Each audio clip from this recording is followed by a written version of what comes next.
Kia ora, and welcome to day 9 of the Beer Jerk Advent Calendar Drink Along. It's Saturday morning here at the Fridge and Flagon, and we're drinking some cake. I'm Joe. And I'm Luke.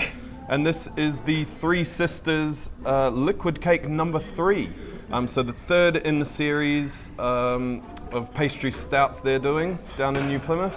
Yeah. They've only just released number 2 to the public. Cheers. Cheers. So you lovely jerks are having a little sneak preview of what's to come.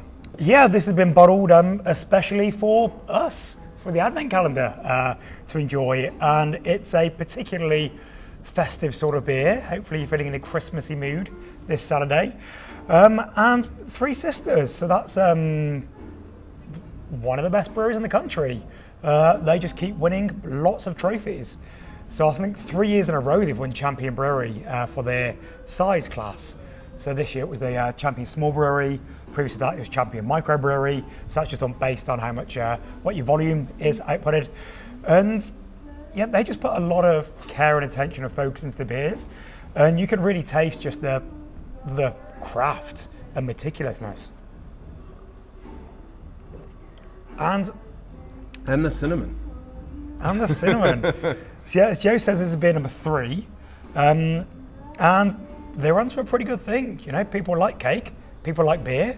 Why not mix them together? Yeah, perfect dessert. But they've come up with a really great base recipe to which they've just been dosing up for each iteration of this. So yeah, you are getting really big cinnamon here. And yeah, just lovely chocolatiness, works with the maltiness. And the major thing they've succeeded in is really big body. Yeah, so creamy, so you see it thick. sort of clinging to the side of the glass like an oil slick. And it's creamy, there is lactose in here, milk sugar. Yeah, that definitely helps that body sort of remain. How's the temperature for you? Is it a bit too cold or? It's been in the sun just long enough. Yeah, nature's oven. So key thing with beers like this is to let them warm up a bit. If you have it from the fridge, you're wasting it basically because loads of the flavour is completely going to pass you by. But if you want this to definitely warm up a bit. And obviously at 9%, it's a sipper. You're probably not going to be chugging it in the bright sunshine like we are. You might wait till after dark to have it on this beer. Kind of last beer of the night vibes. Yeah, totally. And yeah, the Three Sisters gang. So as I say, it's headed up by Joe. So this week we also had a beer of the week. Another thing that we did at Beer Jet, the thing that we started doing 8.5 years ago, was a beer subscription. So every week on a Thursday night, we all drink a different beer. So if you fancy getting involved in that, you should have just had your $10 vouchers come through via email. So the beer of the week costs $8 per beer. You get a new box every 6 weeks. You can cancel any time. And I think this week we're on, did I say 458 beer? So yeah, we had a bit of a chat with Joe about that, where he showed us around his brewery and just the how it's leveled up in the last, over the last several years. But we've done a couple of big crowdfunds. So they've got a bunch of new fermenters in there. So they're just in the middle of Taranaki in a beautiful old bank. So it's a really big sort of fortress-like building and a really cool place to go and get some beers and something to eat.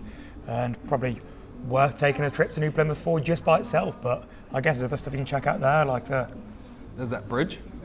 Yeah, there's the Wind Wand as well. I saw that. Yeah, And a beach. Yeah, beach was okay. Yeah. I've only been once. I spent most of my time in Three Sisters and in Shining Peak, so had an amazing trip. But yeah, anything to add, Joe? No, not much. Just a great example of what a pastry stout can be. Sort of, we often talk about the flavors you can sort of detect. Yeah. And sometimes it is kind of nice just being slapped in the face with chocolate, cinnamon, and vanilla.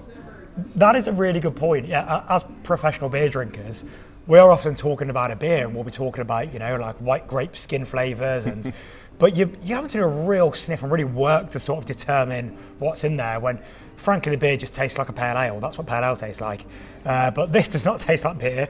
This tastes like vanilla, it tastes like cinnamon, it tastes like chocolate, all those cakey ingredients. And when did you first have beers like this, like pastry stouts? I think my first one would have been back in sort of maybe 2017 at Beervana, something like that. Garage Project did their 10 temple of something, and there was the Prognosticator beer with like burnt orange Yeah, and awesome. cinnamon, I think, and then I'd moved down to Tauranga, and the Mount Brewing Co. Blackbeard coffee stout was a favorite of mine. Yeah. It's just so much coffee. Didn't Still a really, great beer, yeah. Amazing beer.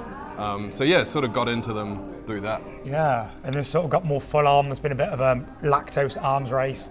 And I suppose it's brewers like Omnipollo that really went to the next level, working with Buxton to make the Yellow Belly, the Noah, which was so huge. Yeah. And I think for a lot of drinkers, but more importantly, a lot of brewers, they drank these beers and were just wowed. And we haven't imported any Omnipollo for a few years, thanks to just the world.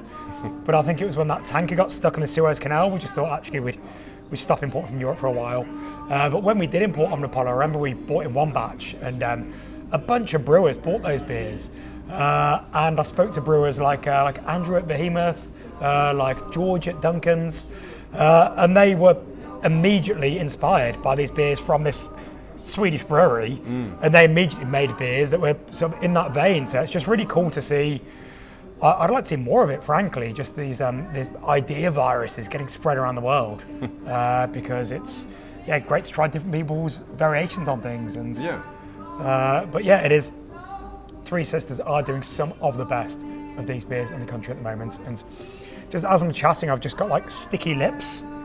Yeah, you need to keep drinking or else your mouth kind of glues shut. There's just such residual sweetness to this beer, and it is, yeah, I've probably already said it, but it's cake in a glass. It's have this instead of some cake, or have it with some cake if you're looking to get diabetes.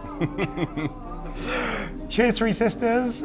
Cheers for all of you joining us. We will see you again tomorrow for the next day of the Advent calendar. Enjoy.